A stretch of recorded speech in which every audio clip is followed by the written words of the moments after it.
Trahedya ang inabot ng ilang motorista sa Barangay Fortune sa Marikina kagabi.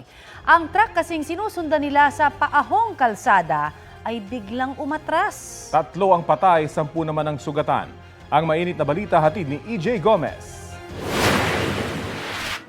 Nagkawasak-wasak at nayupi na parang lata ang 5 sasakyan na nadamay ng maaksidente ang isang trailer truck sa Barangay Fortune sa Marikina City mag-aalas 10 kagabi.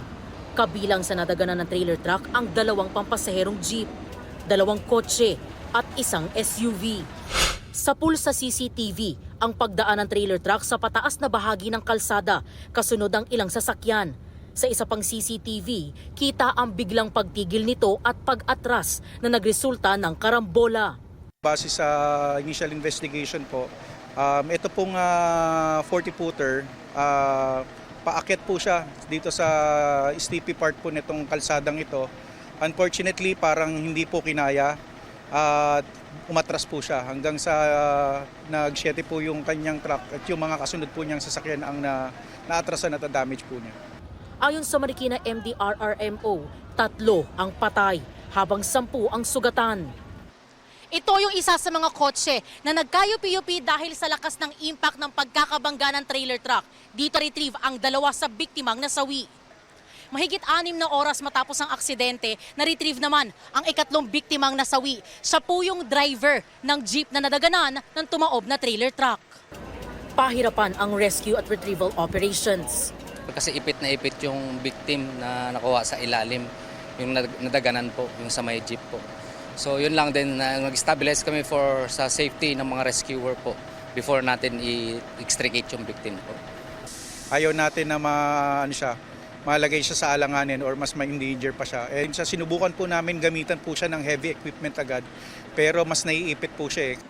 Ikinuwento naman ng ilang nakaligtas ang nangyaring aksidente. Nakita ko na nakahinto yung container van na yan.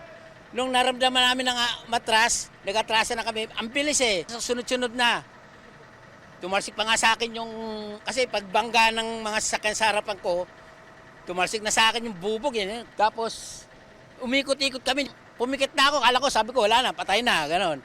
Malakas po, kumbaga parang pinilit ko na lang iliko yung manibela para lang makaiwas kami sa git-gita ng sasakyan na tumama sa amin. Buti na lang nakaligtas kami lahat. Kala ko talagang patay na kami. Pasado alas 6 kaninang umaga nang maalis ang truck mula sa pagkakahambalan sa kalsada. Gayon din ang mga damay na sasakyan sa aksidente. Hawak na ng Marikina City Police ang driver ng trailer truck. Nararamdaman ko po na medyo pain na yung yung tunog yung truck po. Tapos hindi na kayang umahon.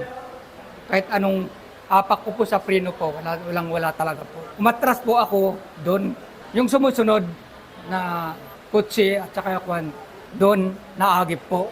Hindi ko po talaga sinasadya po talaga yan. Aksidente po talaga yan. Maharap siya sa kasong reckless imprudence resulting in multiple homicide and multiple injury with multiple damage to property.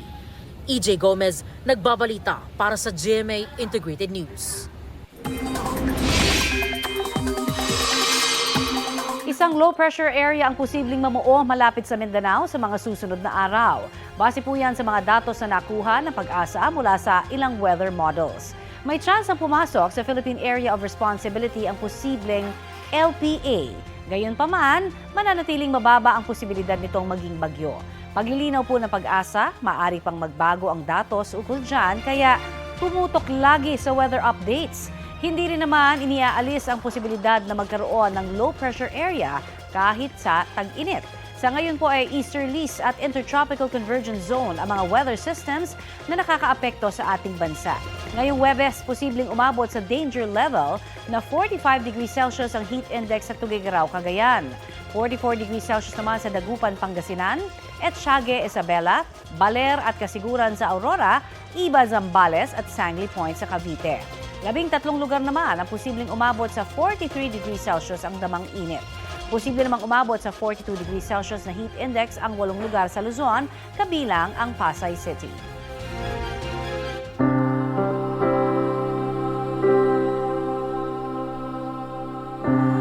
Dumagsa mga tao sa unang araw ng public viewing sa labi ni Pope Francis sa St. Peter's Basilica sa Vatican City.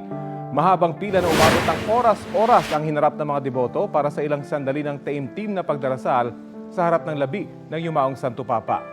Ayon sa tagapagsalita ng Vatican, umabot na sa mahigit 19,000 tao ang pumasok sa Basilika para magbigay ng huling pamamaalam. Kabilang sa mga pumila ang ilang Pilipino na naghintay rin ng ilang oras para masilayan ang Santo Papa. Inasahang magtatagal ito hanggang bukas, April 25, bago ang libing sa Sabado. Ilang seremonya ang isinagawa sa paglilipat ng labi ni Pope Francis mula sa Casa Santa Marta patungong St. Peter's Basilica. Balitang hatid ni Ian Cruz. Dinasalan at binasbasan ni Cardinal Kevin Farrell ang Camerlengo o tagapangasiwa ngayon ng Vatican ang labi ni Pope Francis. Mula Casa Santa Marta kung saan nanirahan si Pope Francis, inilipat ang kanyang labi patungo sa St. Peter's Basilica. Bukas ang kabaong sa buong prosesyon na dinaluhan ng mga kardinal, kabilang si Cardinal Luis Antonio Tagle. Pagdating sa St. Peter's Square, sinalubong ang kabaong ni Pope Francis ng palakpakan. Sa loob ng Basilika, nagkaroon ng Liturgy of the Word. Fratelli et sorelle. Nagbigay pugay ang mga kardinal bago binuksan ang public viewing. Matyagang pumila ang mga Katolikong nais masilayan ang labi ng yumaong Santo Papa, kabilang ang ilang Pilipino. I was lucky enough to have been for the first Mass of the Pope for the health workers. Nandito na ako noon. And then Palm Sunday, and then Easter Sunday, and then his last Mass na. And then now for this one, sadly. We were here before the Pope died, so it's sad na nandito kami na he passed away. But it wasn't the original plan. The original plan was to come here to visit and then maybe to see him still, but hindi na namin naabutan, unfortunately. Hindi naman namin in-expect na ngayon din mangyayari yung sad news. Sa Sabado, ililibing ng Santo Papa mula St. Peter's Basilica, dadalhin ang labi ni Pope Francis sa Basilica of St. Mary Major, kung saan niya hiniling na mailibing. Nagkumpirmang dadalo sa funeral ang ilang world leader at personalidad. Ian Cruz nagbabalita para sa GMA Integrated News. Nagdeklara ang Malacanang ng 4 na araw na period of national mourning para kay Pope Francis. Mula yan kahapon hanggang Sabado kasabay ng nakatakdang funeral ng Santo Papa. Alinsunod sa proklamasyon, naka-half staff dapat ang watawat ng Pilipinas sa lahat ng Philippine government offices sa bansa man o abroad. Ayon sa Malacanang, si Pope Francis ay isang simbolo ng pagpapakumbaba, compassion at kapayapaan. Kahapon, inianunsyo ng Malacanang na dadalo ang Pangulo at si First Lady Liza Araneta Marcos sa funeral service ng Santo Papa sa Sabado.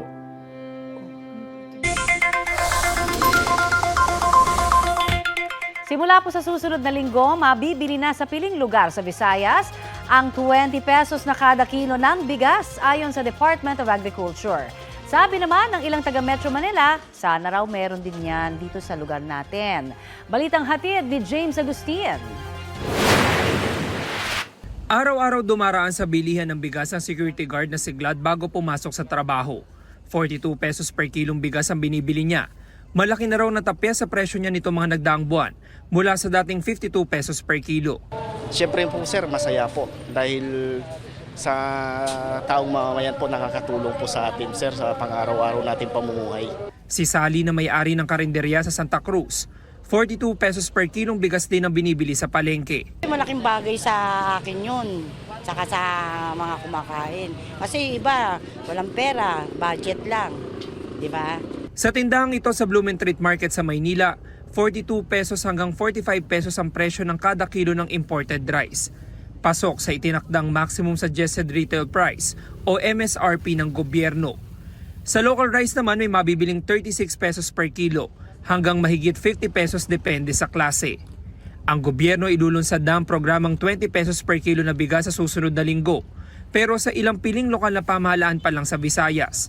Ayon sa Department of Agriculture, kalaunan target din itong maipatupad sa buong bansa. Magkakaroon daw ng subsidiya ang gobyerno para maabot ang ganyang presyo. Sabi ng mga mamimili, sana ngay makarating ito sa mga pamilihan sa Metro Manila. Katulad ko sir na nagtitipid po ng budget, nakakatulong po yan sir para sa amin po sir. Pero bibili po ba kayo kung sakali man yung 20 pesos na bigas Depende po, sir. sa quality? Saka po. Pabor sa akin yun. Kaya lang, sa 20 pesos, kumbaga sa ano, maganda ba yung kalidad ng 20 pesos na yon? Kasi minsan, sa halagang 20 pesos, hindi mo makakain. May amoy, may lasa. Siyempre, bibili ka rin naman kahit namumurahin, yung may kalidad ang kakainin mo. James Agustin, nagbabalita para sa GMA Integrated News. Ito ang GMA Regional TV News. Mainit na balita mula sa Luzon, hatid ng GMA Regional TV. May alok ng pabuya ang Korean Association Community sa Angeles, Pampanga para sa ika-aresto ng mga suspect sa pagpatay sa isang Koreano roon. Chris, ano ba ang update natin sa kaso? Oni, pang-hold up pa rin ang tinitingnang motibo sa krimen. Sa kuha ng CCTV, nakatayo ang mga biktima at kanyang kaibigan sa tapat ng isang bangko sa Barangay Anunas nitong Easter Sunday. Dumating ang mga sospek na sakay ng motorsiklo at hinablot ang bag na may lamang 5,000 pesos, cellphone at passport. Nagtangka ang mga biktimang bawiin ang bag hanggang sa binaril ng isa sa mga sospek ang Koreano. Tinamaan siya sa dibdib. Tinutugis pa rin ang mga sospek na ngayon ay may patong na sa ulo na 200,000 pesos. Nag-alay ng bulaklak si South Korean Consul General Sang Seung-man sa crime scene sa Korean Town. Nasunog naman ang isang abandonadong apartment building sa San Carlos City dito sa Pangasinan. Natupok ng apoy ang gusali na may 3 palapag sa Barangay Palaris. Hindi naman kumalat ang apoy sa mga katabing gusali nito. Walang nasaktan sa insidente. Inimbestigahan na ang pinagmula ng apoy at kabuang halaga ng pinsala. Inaalam din kung sino ang may-ari ng abandonadong gusali.